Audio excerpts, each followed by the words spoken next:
पहलगाम में जो आतंकी हमला हुआ है वह अपने आप में एक बड़ा दुखद है। हम सब इस सभा मंच से पहलगाम के उस आतंकवादी घटना पर अपना आक्रोश व्यक्त करते हैं और उन परिवार के लोग उनके प्रति श्रद्धांजलि व्यक्त करते हैं और जो आज अस्पताल में है ये कामना करते हैं कि वो जल्दी ठीक हो। और मुझे पूरा भरोसा है कि देश की सरकार, नरेंद्र मोदी की सरकार चुन चुन करके इन आतंकियों को मौत की घाट उतारेगी। आज का ये सभा कुछ अजीब सा है। हमारी बेटी श्रेयसी बैठी है, उससे मैं बात कर रहा था और मैंने कहा कि पीछे देखो, तुम्हारे पिताजी की भी तस्वीर यहाँ है। और मैंने प्रयास किया है कि आज इस छोटे से आयोजन में, लेकिन मैं क्षमा मांगना चाहूँगा मेरे पूर्व विधायक, मेरे वर्तमान विधायक, कई सारे हमारे मित्र यहाँ उपस्थित हैं। महाराज भी हमारे साथ, डुमराव महाराज भी उपस्थित हैं, हमारे आरएन सिंह जी, और हम सब में बोलने की अच्छी ताकत और क्षमता है। फिर भी आप सब लोगों के बहुत दूर से आए, चल के आए, बड़ी संख्या में आए, तो हम लोगों ने, मंच ने तय किया कि कार्यक्रम का स्वरूप थोड़ा सा छोटा कर दिया जाए। और मैं इसलिए सबसे पहले उन सब का आभार व्यक्त करना चाहूँगा, नाम लेना चाहूँगा जो इस मंच पर, और एक सवाल जो आप सब पूछना चाह रहे थे, तो बहुत सारे सवाल आपको आयोजन समिति से पूछना पड़ेगा। और विजयोत्सव की तैयारी के लिए जो वीर कुंवर सिंह समिति थी, ये कार्यक्रम उन सज्जनों का है जिसकी अध्यक्षता डॉक्टर आरएन सिंह जी कर रहे थे। और मुझसे उन लोगों ने निमंत्रण दिया कि मैं मुख्य अतिथि के रूप में मुख्य वक्ता के बीच में आपके आऊं। तो सबसे पहले आभार उस कमेटी का, उस समिति का करना चाहता हूं जिसने मुझे यहाँ आने का आग्रह किया। हमारे बीच पद्मश्री डॉक्टर आरएन सिंह जी, हमारे मंच के संचालक भाई अजय जी, भाई माननीय मंत्री नीरज जी, मेरे छोटे भाई सुमित जी, माननीय सदस्य निवेदिता जी, भाई संजय टाइगर जी, मेरे अपने विधायक भाई विनय जी, विधायक सुवर्णा सिंह जी, चंद्र विजय सिंह जी, राजेश जी, बिट्टू जी, व्यास जी, रितेश जी, गोपाल शरण सिंह जी, यशवंत जी, मनोरंजन जी, श्रेयसी जिनका नाम मैं पढ़ चुका हूँ, मनोज सिंह जी, बहुत सारे मित्र, प्रतिभा सिंह जी, हमारे मंच पर उपस्थित कई सारे लोग हैं।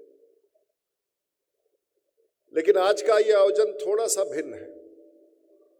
और आज सुबह एक बड़ा कार्यक्रम हुआ है और वो कार्यक्रम शायद ऐसा था जो बिहार की धरती पर ना कभी पहले हुआ था।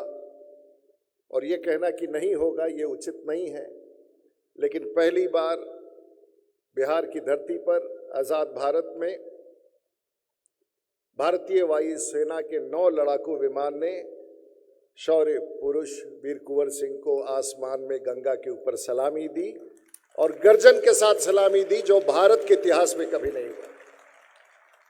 भारत के इतिहास में कभी नहीं हुआ है कि आकाशगंगा की पैराग्लाइडिंग टीम तिरंगा के साथ साथ जब आसमान से 20,000 फीट की ऊंचाई से भारतीय फौज के जवान जब कूदते हैं तो आसमान में वीर कुंवर सिंह की तस्वीर लहराते हुए गंगा पर उतरते हैं। ये भारत के इतिहास में नहीं। और क्या आज हम लोग इतिहास बनाने आए हैं, या इतिहास को दोहराने आए हैं, या फिर इतिहास को सिर्फ याद करने आए हैं? मुझसे कई बार कई लोगों ने कई प्रकार का अनुरोध किया। बाबू कुंवर सिंह के बारे में चर्चा तो हर साल हम लोग करते थे, और हर कोई अपने अपने तरीके से बिहार में क्षत्रिय समाज अपने आप को पहचान बनाता है कुंवर सिंह जी का, और उस समाज के साथ जुड़ करके और उनके इस बड़े योद्धा के उस लड़ाई के बारे में अलग अलग तरीके से लोग अलग अलग भावना व्यक्त करते हैं, लेकिन मान के चलते हैं कि ये हमारा प्रतीक है। और इस बार आयोजकों ने एक बड़ा कदम उठाया, और आयोजकों ने ऐसा कदम उठाया जो शायद मैं सहमत होता ना होता, और उन लोगों ने अपने सीने से लगा लिया कुंवर सिंह के उस याद को, और उन्होंने जोर से कहा कि कुंवर सिंह हमारे हैं और हम किसी को अब कुंवर सिंह देने के लिए तैयार नहीं। और उसी लिए पता चला कि दरवाजे पर पूछ के भेजा गया कि आप क्षत्रिय समाज के हैं। ऐसा तो कभी बिहार में हुआ ही नहीं है, और ना कभी किसी ने इस प्रकार का आयोजन किया है। ये बात तो सच है कि आज़ादी की लड़ाई में जब बाबू कुंवर सिंह, चाहे वो आरा से निकल के जगदीशपुर होते हुए दिल्ली के निकट तक, मेरठ तक पहुंचे, और पूरे भारतवर्ष में 1857 की लड़ाई के लिए चारों तरफ लोग अंग्रेजों पर वार कर रहे थे, छापा मार लड़ाई लड़ रहे थे, और उनकी सेना और धर्म पर नहीं था, उनकी सेना जाति पर नहीं थी, उनकी सेना कार्यकुशलता और वीरता पर थी। और एक ब्रिटिश पत्रकार ने लिखा था कि शायद 1857 में ही अंग्रेजों ने मन बना लिया था भारत छोड़ने का, और वीर कुंवर सिंह होते तो शायद अंग्रेज 100 साल पहले भारत छोड़ के चले गए होते, शायद इसी इतिहास के लिए। और उसी दौरान मंगल पांडे ने भी, मेरठ में गोलियां चली और मंगल पांडे ने भी, धन सिंह कोतवाल ने भी उनका साथ दिया। जब दिल्ली की तरफ इनकी सेना कूच की, सब तरह से आक्रमण चलता रहा।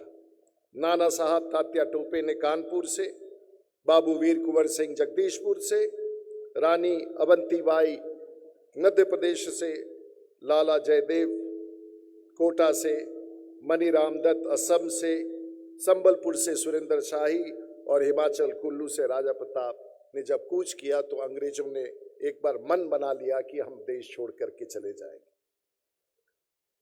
और अगर आप बाबू कुंवर सिंह के स्मृति में जाएंगे तो उनके साथ लड़ने वाले उनके छोटे भाई भी थे, जिनको शायद हम याद नहीं कर पाते हैं।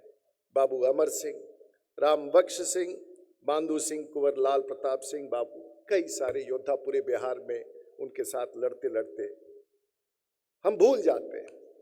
और आज इस स्मृति में हम लोगों ने इतना बड़ा इस संग्राम को फिर से एक नया आयाम दिया है, और जो अभी तक कागज में सीमित था, किताबों में सीमित था, इस बार के आयोजन चाहे वो गंगा पथ पर था, जहां बिहार के माननीय मुख्यमंत्री, पूरी बिहार सरकार ने उसका आयोजन किया, या विजयोत्सव का समारोह बापू सभागार में, ऐसा आयोजन शायद इससे सबसे बड़ी सलामी है बाबू वीर कुंवर सिंह।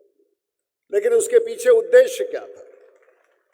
और शायद कई लोगों ने कहा कि ये क्षत्रिय समाज का बहुत बड़ा समाज है। हाँ, हम सबको गर्व है कि हम उस समाज से हैं, लेकिन स्मृति में मैंने चित्र लगाया है, और मैंने पूरे भारतवर्ष में बिहार के वैसे तमाम लोग जो क्षत्रिय समाज के थे, जिन्होंने बिहार में क्षत्रिय समाज का नेतृत्व दिया था, उनकी तस्वीर मैं आपके बीच में लेके आया। और वैसे लोग जो बिहार के बाहर जीवित है और पूरे भारतवर्ष में आप सबों का नेतृत्व दे रहे हैं, चाहे वो हमारे बीच में नहीं रहे या वर्तमान में है, उनका भी चित्र लगाया। और ये गर्व का पात्र, ये गर्व की तस्वीरें हमारे बीच के हैं। शायद अगर बिहार में केंद्रित करें तो बहुत सारे, स्वर्गीय दिग्विजय सिंह जी का चित्र यहाँ दिख रहा है। तो इसी को मैं बता रहा था कि किस तरह से हमारे बीच में बहुत सारे ऐसे योद्धा रहे हैं, ऐसे संकल्प के साथ समाज की सेवा करने वाले रहे। और इन सभी विषयों को जोड़ करके आज का ये आयोजन, और कुछ मित्रों ने मुझसे कहा कि इस आयोजन का स्वरूप, तो आज हमारे बीच में एक पीड़ा है, एक दर्द है, और वो दर्द और पीड़ा पिछले कई वर्षों से आपके बीच में है। मैं हमेशा अपने आप को सीमित रखता था छपड़ा की धरती पर, और पिछले 30 साल से, और ईश्वर की कृपा है, छपड़ा के लोगों की कृपा है, बिहार के लोगों की कृपा है, मित्रों का आशीर्वाद है कि मैं आज 7 बार का सांसद बन चुका हूं। और एक बार श्रेयसी जी के और सुमित जी के पिताजी के साथ मुझे विधायक रहने का मौका मिला, जब 1990 में एक लंबी यात्रा करके मुझे महसूस हुआ कि कहीं ना कहीं मेरा एक बड़ा दायित्व है जो अपने समाज के प्रति है। लोगों ने कहा कि देश के तमाम उन नेताओं को बताइए कि जो क्षत्रिय समाज से है, आयोजकों ने कहा कि हम इस आयोजन को छोटा ही रखेंगे, इसे बिहार केंद्रित रखेंगे और बिहार के ही आने वाली पीढ़ी को, चाहे वो श्रेयसी हो, सुमित हो, नीरज कुमार बबलू हो, संजय टाइगर हो, ऐसे सुवर्णा हो, राजिता हो, ऐसे ही भविष्य को तलाशने के लिए आज हम यहाँ एकत्रित हुए हैं। नेतृत्व अब आपके बीच से निकलेगा और बिहार का भविष्य भी आपके बीच से निकलेगा। कई स्थानों पर तो हम बहुत मजबूत हैं और औसतन जब अपने क्षत्रिय समाज की बात होती है तो हम लोग आरा, बक्सर, छपरा, सिवान की बात करके वहीं तक सीमित हो जाते हैं। लेकिन बहुत ऐसा स्थान है जहां हमारे मित्र बहुत ताकतवर हैं, चाहे कटिहार का वो छोटा सा गांव हो, सुपौल का हो, अररिया का हो, बांका का हो, जमुई का हो, किशनगंज हो, भागलपुर हो, नालंदा हो, जहानाबाद हो, अरवल हो। और आज की सभा में मैं बताना चाहूंगा कि हमने सभा की भीड़ नहीं जुटाई है, हम उन क्षत्रिय समाज के उन क्रांतिकारी नौजवानों का एक सम्मेलन आयोजित किया है जो बिहार के कोने कोने से आए, दूर दूर से चल के आए हैं और इस मंच पर हमारे बीच में खड़े हैं। मुझे याद है कि इसी प्रकार का आयोजन 1999 में मुझे करने का मौका मिला था और उस समय अटल बिहारी वाजपेयी देश के प्रधानमंत्री थे और कैलाशपति मिश्रा जी ने इसका आयोजन किया था दिल्ली में, जब मैं नया जीत करके दोबारा यहां से गया था। और उस समय कैलाशपति मिश्रा की बात होती थी तो भारतीय जनता पार्टी में नेतृत्व तलाशा जाता था, उसको संवारा जाता था। शायद वो समय कुछ और था, अब परिस्थितियां कुछ बदली हुई हैं, लेकिन मुझे गर्व है कि मैं भारतीय जनता पार्टी का सिपाही हूं और मुझे गर्व है कि इस ऐसे पार्टी में काम करने का मौका मिलता है। लेकिन आज सभी दलों के लोगों को निमंत्रण दिया गया, आज सभी लोगों को इस कार्यक्रम में बुलाया गया, क्योंकि एक ऐसा आयोजन का इस मित्र मंडलियों ने आयोजन किया था। और मैं आभार व्यक्त करना चाहूंगा उन बहनों का जो हमारी दाहिनी तरफ बैठी हुई है, और ये वो है जो हमारी असल ताकत के रूप में उभर करके आने वाले बिहार को सजाएंगे। कई सारे बड़े भाई आए हैं, कैसे नौजवान आए हैं, आयोजन समिति और इस मंच पर सभी का मैं विशेष रूप से वेलकम। आज इस बात को मैं फिर दोहराना चाहूंगा कि क्या बिहार के लोग इस बात को महसूस करते हैं कि जिससे पूरा बिहार लड़ता रहा है, मैं पिछले 35 साल के राजनीतिक जीवन में उससे अकेला लड़ता रहा हूं, क्या पूरे इस बिहार को जानकारी है या नहीं? और अगर ये ताकत हमारे बीच में है, अगर ये राजनीतिक ताकत हमारे बीच में है, हमारे साथियों के बीच में है, तो आने वाला समय भी आपका बहुत ही खूबसूरत होगा। और मैंने भी प्रण ले लिया है कि अगले 4 महीने से 1 साल के भीतर आपका एक एक टोला जो बिहार में क्षत्रिय समाज में जहां कोई कमजोर हो, जहां कोई वंचित हो, जहां कोई शोषित हो, मैं उसके पास तक पहुंचने का प्रयास करूंगा। ये मेरा संकल्प है। बहुत लोगों को ये पता नहीं है कि मेरी राजनीतिक यात्रा कहां से शुरू हुई है। मैं छात्र जीवन में पंजाब विश्वविद्यालय में था, चंद्रशेखर जी के साथ काम करने का मौका मिला और वहां से आकर के बिहार में विधायक बना, 5 साल तक विधायक रहा।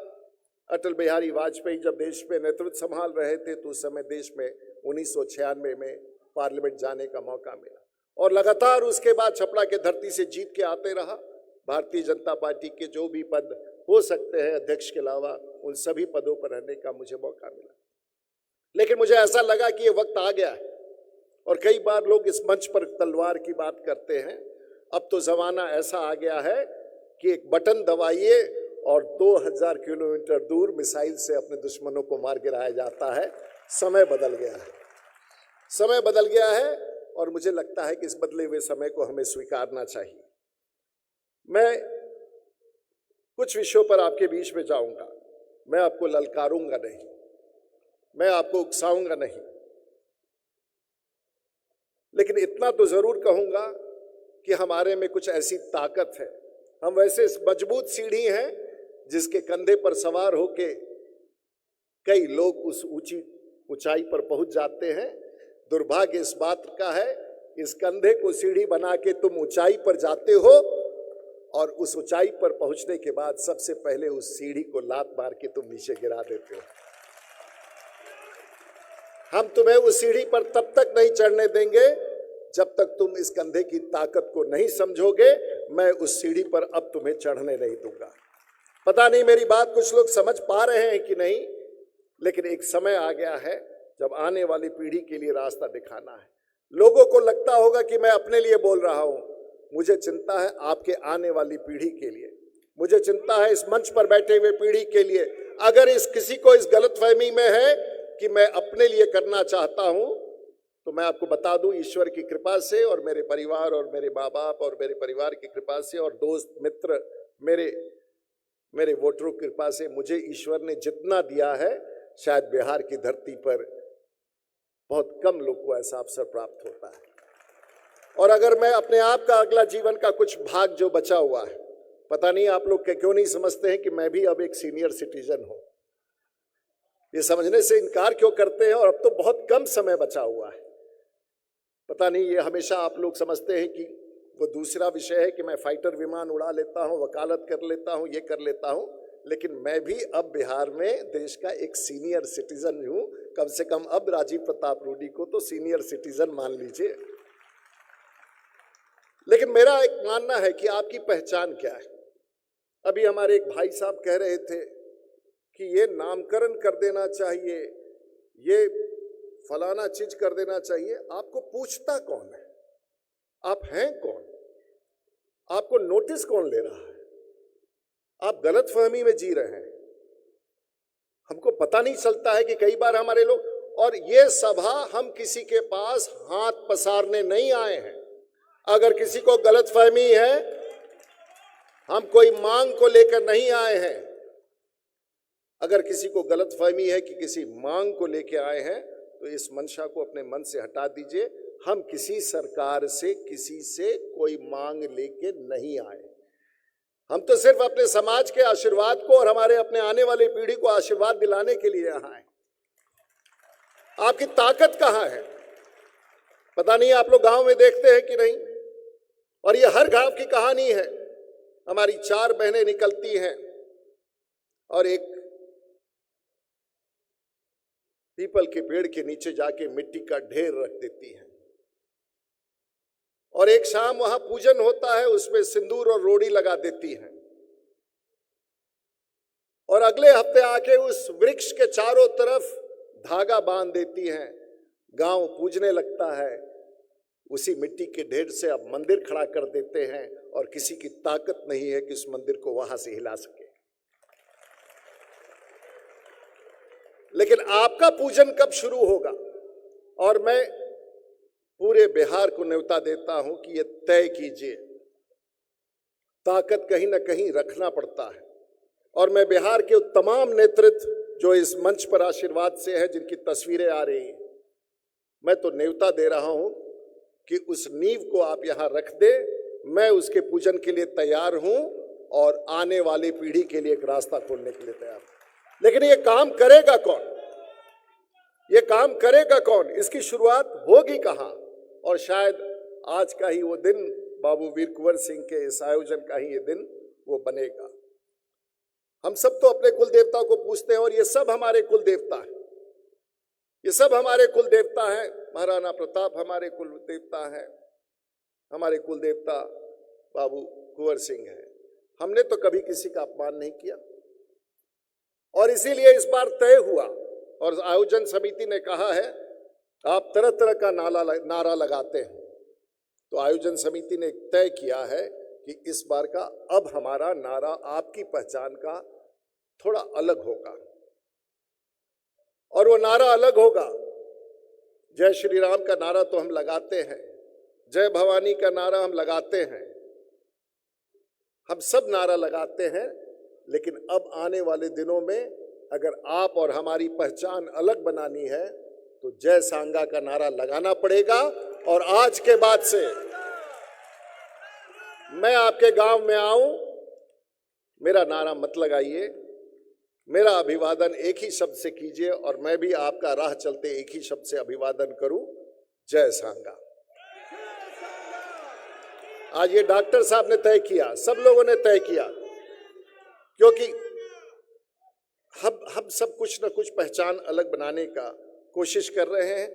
और आज मेरा कोई बहुत ललकारने वाला विषय नहीं है। हमारा तो इतिहास ही रहा है। हम तो बलिदान करते ही रहे, हम तो खून देते ही रहे, हम तो बलिदानी हैं ही। लेकिन उसका त्याग, और आज भी हमारे क्षत्रिय समाज के लोग कुर्बानी देने के लिए तैयार हैं, हर समाज के लिए तैयार रहते हैं। हमने किसी कौम का अपमान नहीं किया है, लेकिन कोई ऐसा दिन नहीं बीतता है जब कहीं ना कहीं आपके अखबार में आपके कौम का अपमान करने वालों के इस देश में संख्या की कमी नहीं। हर बार, हर जगह हम लोग सुनते हैं हमें शोषक कहा जाता है। लेकिन मेरे नजर में अगर बिहार में सबसे ज्यादा, और मैं बिहार की बात करना चाहूंगा, अगर बिहार में सबसे ज्यादा प्रताड़ित है तो वो, बिहार में अगर सबसे ज्यादा प्रताड़ित है तो राजपूत है, तो क्षत्रिय समाज है। बिहार में अगर सबसे ज्यादा अपमानित है,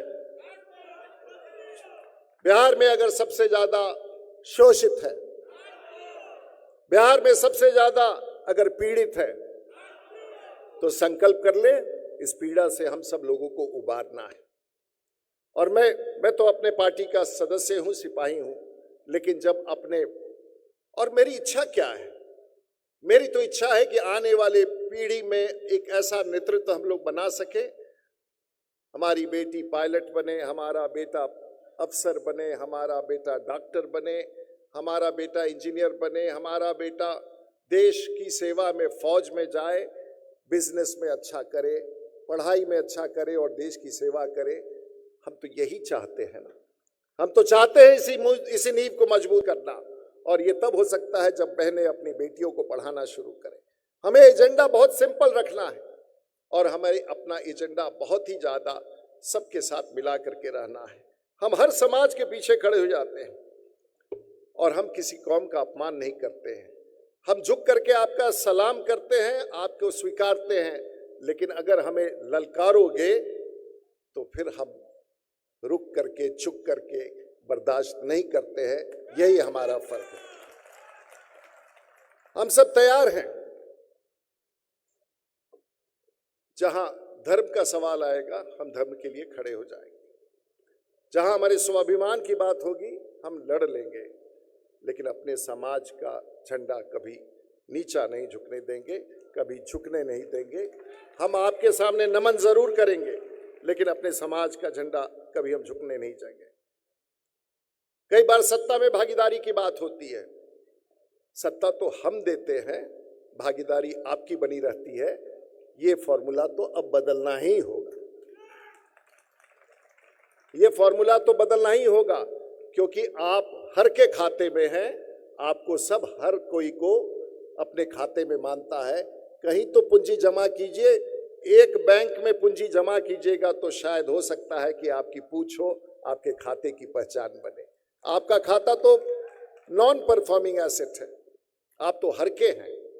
तो एक बार तय कीजिए, जो भी हो, जहां भी हो, कम से कम एक नारा के साथ जुड़ करके अपने आने वाली पीढ़ी को सजाने के लिए तैयार हो जाइए। हम सब कई बार, हम सब वो हैं जो इतिहास बनाने की क्षमता रखते हैं, लेकिन शायद पिछले 5 दशक में इस पहचान को हम लोगों ने भुला दिया है। कोई कहता है हम ताती समाज के सेवक हैं, कोई कहता है कि हम दलित समाज के सेवक हैं, कोई मुसहर समाज का सेवक है, कोई किसी समाज का सेवक है। हम तो सब आपके सेवक रहे हैं पिछले कई दशक से। हम आज भी आपके सेवक हैं, और आपकी रक्षा इस सभी समाजों का अगर सबसे आगे बढ़ चढ़ के किसी ने किया है तो वो क्षत्रिय समाज है। हम कल भी थे और आज भी आपके पीठ पर खड़ा रहेंगे, लेकिन हमारे सम्मान के साथ तो मत खेलो। यही बिहार का आज नारा है। हम सपना देखते हैं, और हम कई प्रकार के सपना देते हैं। सपना तो हम सोते हुए देखते हैं, लेकिन हमें तो सपना वैसा बनाना है जो हमें सोने नहीं देगा, और उसी सपने के साथ मैं आपके बीच में आज आया हूं। हम सोना नहीं चाहते, हम उस सपना को साकार करना चाहते हैं। थोड़ी सी ताकत दीजिए, आने वाली पीढ़ी के लिए हम लोग एक रास्ता खोल सकेंगे, ऐसा हमारा मानना है। मित्रों, मैं कोई ललकारना नहीं चाहता हूं। हम सब एक समाज में हमारी अहम भूमिका है, और उस भूमिका के लिए हम लोगों ने ये नेतृत्व में मैंने सबको कहा था, सब लोग मेरे पास लगातार आते रहे, लेकिन मैं आभार व्यक्त करना चाहूंगा, बिहार भर से बहुत सारे लोग आए। आज की सभा का स्वरूप मैं पत्रकारों से कहूंगा, जरा पता लगाइए। ये भीड़ नहीं है, ये भीड़ नहीं है, ये वैसी ताकत है जिसकी चिंगारी से, आगे का शब्द मैं नहीं बोलना चाहता हूं, ये वैसी ताकत है जिसकी चिंगारी से कुछ भी बदल सकता है। उस ताकत के साथ मैं आया हूं। हम सबको आशीर्वाद चाहिए आपका, हम सब लोग को आपके नेतृत्व का आशीर्वाद चाहिए, और इसीलिए आज हम सब यहाँ एकत्रित हुए हैं। छोटी सी तैयारी थी, और मैं अपने मित्रों को कह रहा था, माननीय विधायक जी लोग सब लोग बैठे थे, मंत्री जी को, सुमित जी को कह रहा था, यहाँ किसी को गाड़ी देके बुलाया नहीं गया है, यहाँ किसी की तैयारी नहीं कराई गई है। ये तो जन समूह जो आज बापू सभागार में आया है, ये अपने आप में अपनी जन भागीदारी से आया है, और ये ताकत जो आज हमें दिख रही है, अगर ये सच्चाई है तो आने वाले दिनों में बिहार के परिवर्तन में कोई ताकत नहीं रोक सकता है। हमारी ताकत दिखेगी, हम उस ताकत के साथ बिहार के समाज की सेवा में लगेंगे, और हमें विश्वास है कि आने वाली पीढ़ी के लिए कम से कम बिहार में एक नींव रख करके जाएंगे। ये हमारा लक्ष्य है। आने वाले भविष्य के लिए हमें लक्ष्य तय करना है, एक निर्धारित करना है। और जैसे मैंने कहा कि अगला आने वाला समय, अभी तक हमने देश दुनिया की राजनीति की थी, दिल्ली से रह के पूरी दुनिया की राजनीति की थी। अब मैंने संकल्प कर लिया है कि आने वाला समय चाहे मेरे पास जितना हो, वो बिहार के लिए निछावर रहेगा, और यही मेरा संकल्प। मैं आने वाले दिनों में आपके गांव में आने वाला हूं, हर टोले में आने वाला हूं। मुख्यालय में जाने की मेरी कोई इच्छा नहीं है, और मुझे विश्वास है कि अपने भाई को अपने टोले में आप जरूर स्वागत करेंगे, और जब भी हमारा आगमन होगा तो उस कार्यक्रम में आपकी भागीदारी होगी। मैं अधिक नहीं बोल करके, इस विश्वास के साथ, आज कई सारे लोगों ने कहा कि आपने तो सलामी दी नहीं वीर कुंवर सिंह को, और मेरे मित्रों ने जो मुझे कार्यक्रमों को देखते रहे हैं तो उन्होंने कहा कि कम से कम 2 बातें जरूर बता दीजिएगा। ये आज शुरुआत है, ये अंत नहीं है, आज ये शुरुआत है। मैंने कोई तीखी बातें नहीं कही, मैंने कोई ऐसी बातें नहीं कही जो शायद किसी को दुख पहुंचाए। अगर किसी को आज के कार्यक्रम में आने में कष्ट हुआ, या बाहर के कोई लोग आए जिन्हें रोक दिया गया, उनसे मैं क्षमा चाहता हूं। ये आयोजन उन लोगों का था जिन्होंने एक संकल्प लिया है। लेकिन आने वाले दिनों में यदि आपको मुझसे संवाद करना हो तो आप कैसे करेंगे, और उसके लिए हमने एक छोटा सा आपको बताना चाहेंगे। इस नंबर को रखिए। अगर ये सारण के 50 लाख लोगों के लिए लागू है, तो आज के बाद ये व्यवस्था मैं बिहार के उस 40 लाख लोग जो मेरे क्षत्रिय समाज के लिए हैं, उनके लिए खोलता हूं। और ये छोटा सा आप ये वीडियो देख लें, और फिर एक बार वीर कुंवर सिंह को राजीव प्रताप रूडी कैसे सलाम। नमस्कार, आइए सारण जिला के सांसद कंट्रोल रूम में आपका स्वागत है। और ये है मेरा यानी कि राजीव प्रताप रूडी का सांसद नियंत्रण कक्ष, जो 24 घंटे 8 लाइन और 24 घंटे कार्यरत है।